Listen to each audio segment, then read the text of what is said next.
नमस्कार.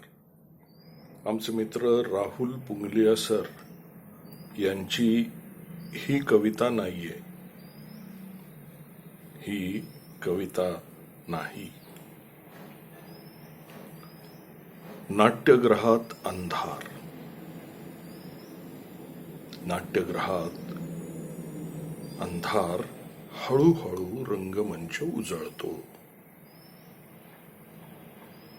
सेंटरला कवी एकाग्र चित्तानं समोरच्या कागदावर काहीतरी लिहितोय.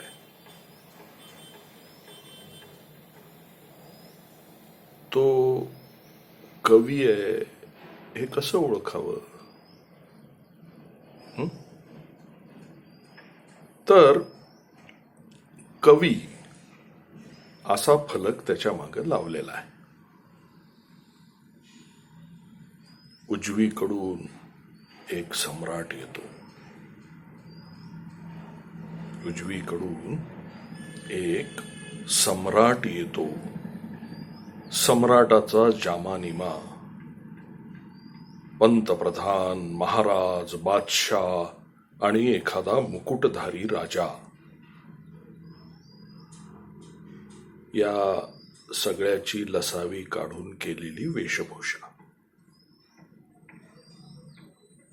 तो कवी कवी ओ कविराज, ओ कवी अशा हाका मारतो.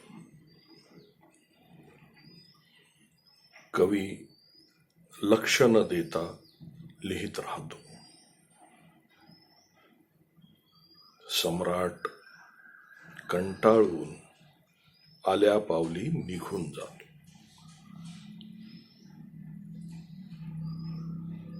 डावीकडच्या विंगेतून देव प्रवेशतो. देव प्रवेशतो.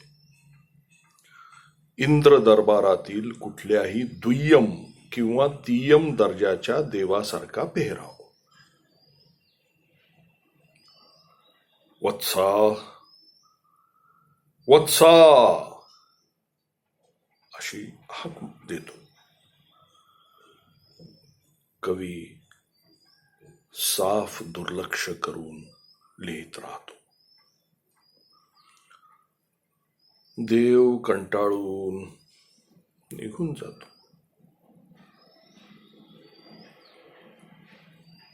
कवीची भार्या डावीकडून व प्रिया उजव्या विंगेतून येतात. कवीची भार्या डावीकडून व प्रिया उजव्या विंगेतून येतात. अर्थात कवी कुणाही एकीकडं ढुंकून देखील पाहत नाही.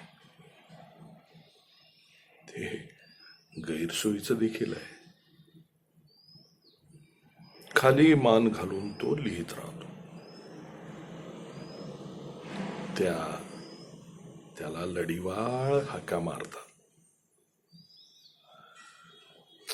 कंटाळतात, निघून जातात. कवी लिहित राहतो. प्रेक्षागृहात एकच वाचक वाट बघतोय.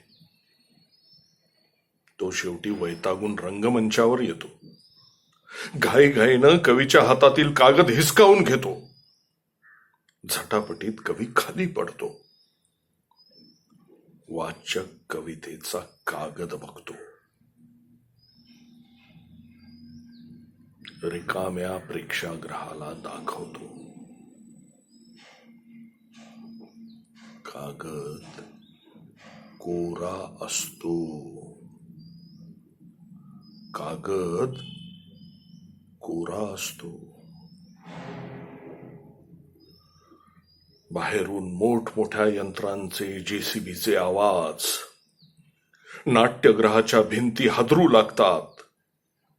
जेसीबी आणि इतर यंत्रांनी भिंती कोसळू लागतात. बाहेरचं दृश्य दिसतं. एका बाजूला प्रचंड इमारतींचं बांधकाम सुरू आहे. रस्ता आहे बाजाराचा. दुसऱ्या बाजूला डोंगर, झाडं, अरण्य. उगाचच शीळ वाजवत इकडे तिकडे जाणारे रिकाम टेकडे पक्षी. ही कविता नाहीये. नमस्कार.